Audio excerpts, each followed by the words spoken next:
इसके बाद राजा विक्रमसेन अर्जुन को महर्षि विश्वामित्र से मिलने की अनुमति देते हैं।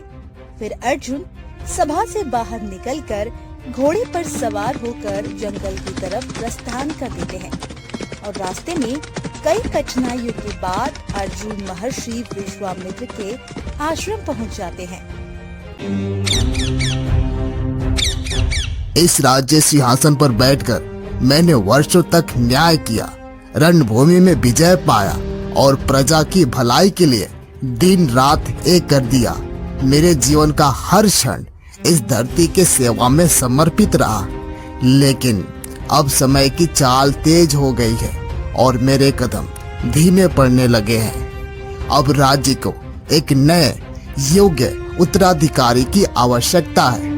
मैं चाहता हूँ कि मेरे दोनों बेटों में से कोई एक सत्ता को संभाले, लेकिन गद्दी की वजह से दोनों बेटे आपस में लड़े ये भी ठीक नहीं। इसलिए मैं चाहता हूँ दोनों की परीक्षा हो जाए। इस परीक्षा में जो उत्तीर्ण होगा वही मेरे गद्दी का उत्तराधिकारी होगा। राजा की बात सुनकर राजा का पहला पुत्र अर्जुन सिर झुकाता है, लेकिन वही दूसरा बेटा युवराज, ये सिंहासन, ये ताज, ये सत्ता सिर्फ और सिर्फ मेरा हक है। चाहे आकाश फट जाए, चाहे धरती उलट जाए या धर्म की सारी सीमाएं टूट जाए, पर इस राज्य गद्दी पर बैठने का सपना मैं किसी और को पूरा नहीं करने दूंगा। इस सिंहासन के लिए मुझे छल ही क्यों ना करना पड़े, जब तक मैं जिंदा हूँ अपने बड़े भाई अर्जुन को इस राज्य गद्दी पर बैठने नहीं दूंगा। पिताश्री, आज भी जब आप राज सिंहासन पर बैठते हैं तो पूरा दरबार गर्व से भर उठता है। आपकी आंखों की चमक, आपकी वाणी की दृढ़ता और आपके बाजुओं की ताकत में आज भी वही तेज है जो वर्षों पहले रणभूमि में दुश्मनों को रौंद देती थी। आपका अनुभव इस राज्य का असली ढाल है। भले ही समय आगे बढ़ रहा हो, पर जब तक आपके कदम इस महल में गूंजते हैं तब तक इस धरती को किसी और हाथों की जरूरत नहीं। आपके जैसी शक्ति, आपके जैसा न्याय और आपकी जैसी दूरदृष्टि हमारे लिए अभी भी अमूल्य है। मैं जानता हूँ एक दिन हमें ये जिम्मेदारी संभालनी होगी, लेकिन आज भी इस सिंहासन का असली स्वामी आप ही हैं और हमेशा रहेंगे। नहीं पुत्र, अब समय आ गया है कि मैं अपने कदम सिंहासन से पीछे हटा लूं। वर्षों तक मैंने इस राज्य को अपने खून पसीनों से सींचा है, रणभूमि में तलवार उठाई है, न्याय का तराजू संभाला है, लेकिन अब मेरा शरीर थकने लगा है। समय की चाल तेज और उम्र का भार मेरे कंधों पर भारी हो चला है। अब तुम दोनों युवा हो, सक्षम हो और इस साम्राज्य के भविष्य हो। यही समय है जब तुम्हें अपने उत्तरदायित्व का भार उठाना चाहिए। मेरी आत्मा अब भजन कीर्तन में लीन होना चाहती है।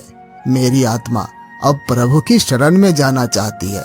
मैं अपने शेष जीवन को तप, ध्यान और साधना में समर्पित करना चाहता हूँ।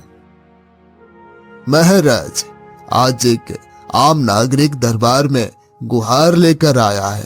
प्रारंभ में मुझे उसकी बात साधारण सी लगी। मैंने सोचा कोई मामूली बीमारी होगी जो समय के साथ ठीक हो जाएगी, परंतु अब मामला और भी ज्यादा गंभीर रूप लेता जा रहा है। इस बीमारी के चपेट में धीरे धीरे करके अपने राज के सभी लोग आ रहे हैं। ठीक है, फरियादी को दरबार में प्रस्तुत किया जाए। हम स्वयं ही उसकी पीड़ा सुनेंगे और न्याय भी करेंगे। पहरेदार ऊंची आवाज में पुकारता है, रामू दरबार में हाजिर हो। रामू डगमगाते कदमों से भीतर आता है। थका हुआ, टूटा हुआ राजा के सामने झुककर प्रणाम करता है। हाँ रामू, निर्भय होकर बोलो, क्या पीड़ा है तुम्हारी? किस कारण तुम्हारा हृदय इतना व्याकुल है? महाराज, हमारे राज्य में एक रहस्यमय बीमारी फैल चुकी है। मेरी माँ, मेरी बहन दोनों का शरीर नीला पड़ता जा रहा है, जैसे कोई विष उन्हें भीतर से खा रहा है। मैं ठहरा गरीब, ना पैसे है ना कोई सहारा, वैद्य के पास ले जाने तक का भी समर्थ नहीं। अब तो जीने की इच्छा ही नहीं बची। अगर न्याय ना दे सके तो मुझे यही सूली पर चढ़ा दीजिए। कम से कम अपने परिवार का तो दुख नहीं देखूंगा। रामो, धैर्य रखो, तुम्हारी पीड़ा व्यर्थ नहीं जाएगी।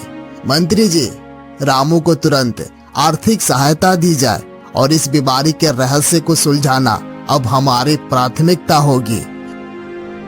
महाराज, ये कोई सामान्य रोग नहीं, ये किसी श्राप का परिणाम प्रतीत होता है, क्योंकि अगर ये रोग होता तो अभी तक लोग ठीक हो गए होते। सबसे बड़ी चिंता की बात तो यही है, ये मामला दिन प्रतिदिन और गंभीर होता जा रहा है। इसके बाद राजा विक्रमसेन अपने दोनों पुत्रों की तरफ देखते हैं। तभी राजकुमार अर्जुन बोलते हैं, पिताश्री, मुझे अनुमति दीजिए, मैं हिमगिरी के उस पार तपस्वी महर्षि विश्वामित्र के आश्रम जाऊंगा। शायद उनके पास इस रहस्यमय आपदा का समाधान हो। मैं तब तक चैन से नहीं बैठूंगा जब तक इस राज्य को इस अदृश्य शत्रु से मुक्त ना कर दूं। इसके बाद राजा विक्रमसेन अर्जुन को महर्षि विश्वामित्र से मिलने की अनुमति देते हैं। फिर अर्जुन सभा से बाहर निकलकर घोड़े पर सवार होकर जंगल की तरफ प्रस्थान कर देते हैं और रास्ते में कई कठिनाइयों के बाद अर्जुन महर्षि विश्वामित्र के आश्रम पहुंच जाते हैं। हे वत्स, तू कौन है और तुम्हारा इस पवित्र तप भूमि पर आने का उद्देश्य क्या है? हे महर्षि, मैं सुजानगढ़ का राजकुमार अर्जुन हूँ। मेरे राज्य पर एक रहस्यमय आपदा आ पड़ी है। लोगों के शरीर नीले पड़ रहे हैं, मानो उनके शरीर में किसी ने विष घोल दिया हो। आयुर्वेद, मंत्र, यंत्र कुछ भी काम नहीं आ रहा है। प्रजा तड़प रही है ऋषिवर, और मैं असहाय हूँ। कृपया मुझे मार्गदर्शन करें। मैं अपनी प्रजा की रक्षा हेतु आपकी शरण में आया हूँ। वत्स, ये कोई साधारण रोग नहीं, ये श्राप है। एक ऐसा श्राप जो समय की गहराइयों में छिपा हुआ था। तेरे पिताजी महाराज विक्रमसेन ने अपने अतीत में एक तपस्वी के आश्रम को रणभूमि बना डाला था। उस रक्त से लथपथ भूमि पर उस तपस्वी ने क्रोध में आकर श्राप दिया, जिस तरह तूने मेरे आश्रम को रक्त से लाल किया, उसी प्रकार एक दिन तेरे वंश में नीलिमा का प्रकोप छाएगा और आने वाले अमावस के दिन खून की उल्टी करके सभी की मृत्यु हो जाएगी। हे मुनिवर, तो मुझे क्या करना होगा? मेरे पिता के भूल का दंड मेरी प्रजा क्यों भुगते? इसमें आखिर प्रजा का क्या दोष? कृपया उपाय बताएं। अगर मेरे प्राणों की आहुति से प्रजा को मुक्ति मिलती है तो मैं बिना पल भर गवाए अपने प्राण न्यौछावर कर दूंगा। वत्स, प्राण त्यागने की आवश्यकता नहीं, परंतु कार्य अत्यंत कठिन है। अमावस के आने में 10 दिन बचे हैं। इससे पहले तुझे कल्प वृक्ष के पत्ते लाने होंगे, उसे पीसकर उसका अमृत रस बनाना होगा और फिर पीड़ितों को पिलाना होगा।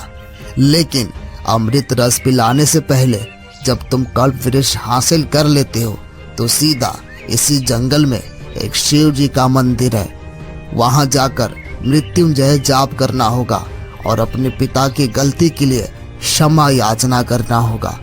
तभी तुम्हारा गांव इस श्राप से मुक्त हो पाएगा। हे मुनिवर, लेकिन ये कल्प वृक्ष और उसकी पत्तियां कहाँ मिलेगी? अगर आप बताते तो आपकी आज्ञा का पालन करते हुए कल्प वृक्ष के लिए प्रस्थान करता। वत्स अर्जुन, कल्पवृक्ष नरक के द्वार से लगे मृत्यु कुंड की गोद में है और उस मृत्यु कुंड में केवल वही प्रवेश कर सकता है जिसने कभी भी अपने हृदय में स्वार्थ को स्थान ना दिया हो, जिसने जीवन में ना तो कोई झूठ बोला हो और ना ही कभी किसी के साथ छल किया हो। अगर तेरे मन में जरा सा भी लालच हुआ तो अग्नि कुंड की ज्वालाएं तुझे एक पल में भस्म कर देगी। हे मुनिवर, ना मेरे मन में कोई लालच है और ना ही मैंने कभी किसी से झूठ बोला है। फिर भी अगर प्रजा की भलाई के लिए मेरे प्राण भी चले जाते हैं तो अपने आप को मैं धन्य समझूंगा।